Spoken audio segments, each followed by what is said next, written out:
Hey everyone, welcome to Learn English with Miss. In today's lesson, we will learn about rural, urban, and suburban areas. Rural area. The term rural is generally used as a synonym indicating that a location is out in the country.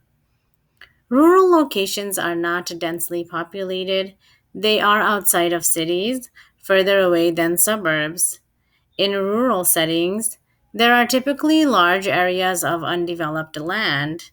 The town of Mayberry on the Andy Griffith Show is an example of rural America, as are small towns and unincorporated communities from coast to coast. Rural living. Rural living tends to be characterized by open spaces and a fairly quiet lifestyle that is free from the hustle, bustle, and crowds of city life. Rural businesses.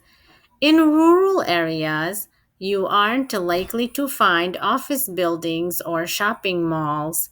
People who live in rural areas expect to have to go to suburban or urban areas for supplies.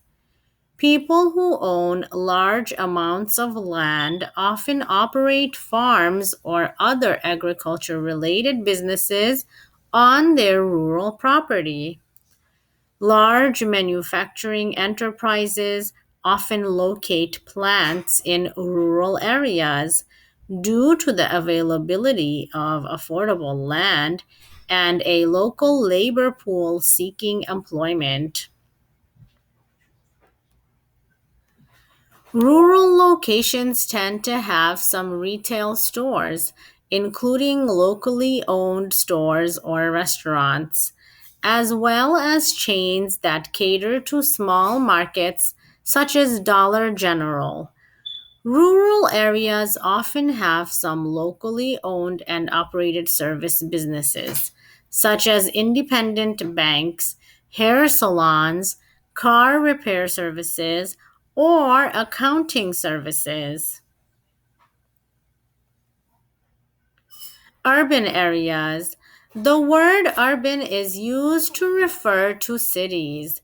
A lot of people live and work within cities. Cities are densely populated hubs of commerce where a fast paced lifestyle tends to be the norm. Atlanta and New York City are examples of urban locations. Urban living. In urban areas, land is scarce and expensive, so people tend to live close together. Multi tenant properties are common. Though they are not the only option, there are single family homes in most urban areas. In urban areas, many people live in large, multi story apartment buildings. Some are quite luxurious, while others are very basic. Many single family urban homes are intermingled in with commercially zoned property, such that a house or a few houses may be surrounded by businesses. There are urban neighborhoods and subdivisions in many cities. Homes in these developments tend to be built very close together and have only very small yards. Urban businesses. Urban areas are home to a lot of businesses, including corporate offices for large organizations with locations throughout the country or world. Many urban businesses operate in large, multi story office buildings.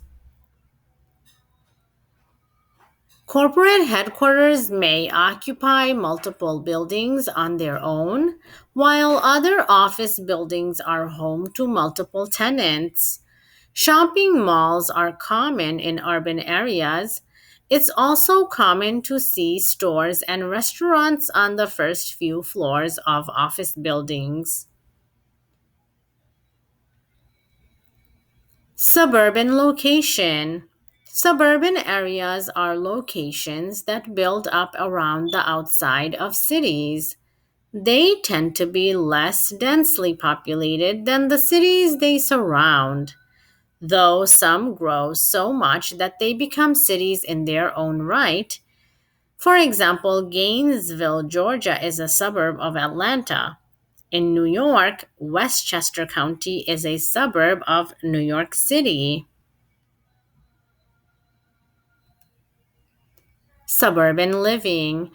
Suburbs are often referred to as bedroom communities, as many residents of the suburbs commute to the city for work. Most homes in the suburbs are located in subdivisions zoned exclusively for residential purposes. They typically have more land than homes in urban neighborhoods and less than homes in rural areas. The most exclusive single family homes in suburban areas are in gated communities with secure gates that only residents and their invited guests can pass through. Apartment complexes are common in the suburbs, but they are different from city apartments. They are usually only a few stories tall and tend to have more spacious floor plans than urban apartments. Suburban apartment complexes tend to be situated on larger plots of land, which allows for amenities like swimming pools, tennis courts, and dog runs. Suburban businesses. People who move to the suburbs to escape from the city don't want to have to go back to the city to shop. As a result, suburban areas typically become booming retail centers. Large shopping centers anchored by major chain retailers are common in suburban areas. Freestanding stores, restaurants, and other product and service businesses are common in suburban areas. Suppliers and distribution centers often set up shop in suburban areas for easy access to customers in nearby cities. In today's lesson, we learned about rural, urban, and suburban areas. Thank you for watching and learning with me. I'll see you again next time. Bye bye.